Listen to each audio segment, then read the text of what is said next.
তুই এটা তুই তো আমি এটা লইয়া করে দিলাম। যাও আরো ভিতরে যাও।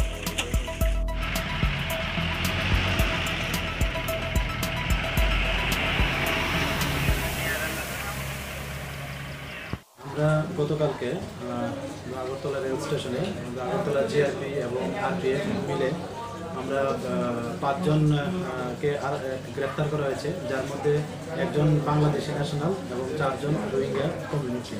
তো তারা অ্যাকচুয়ালি আমাদের ভারতের বর্ডার ক্রস করে ইলিগালিভাবে, এবং তারা এর মধ্যে কেউ চেন্নাই এবং কেউ গুজরাট এবং হায়দ্রাবাদ যেতে চেয়েছিল। তো আমরা তারা এবং তাদের কাছে কোনো বৈধ কোনো কাগজপত্র নেই এবং পাসপোর্টও নেই। তো এই সুবাদে আমরা আগরতলা জিআরপি থানাতে তাদের এগেনস্টে একটা মামলা হয়, যার মধ্যে বিএনএস, ফরেনার অ্যাক্ট এবং আইপিপি অ্যাক্ট আছে। তো আজকে আমরা তাদের মহামান্য আদালতে প্রেরণ করছি। বাংলাদেশে কোন জায়গায় থাকতো এবং তাদের নামটা যদি এর মধ্যে 5 জনের মধ্যে একজন বাংলাদেশি ন্যাশনাল, ওনার নাম শুকুর আলী, উনি কুমিল্লা ডিস্ট্রিক্টের বাংলাদেশের, আর বাকিরা সবাই রোহিঙ্গা কমিউনিটি।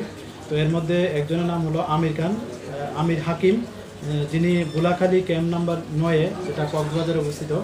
আর আরেকজন হচ্ছেন ইয়াসমিন আক্তার এবং এমডি তারেক, তারা বুলাখালী ক্যাম্প নাম্বার 2-এ, যা কক্সবাজার বাংলাদেশে অবস্থিত।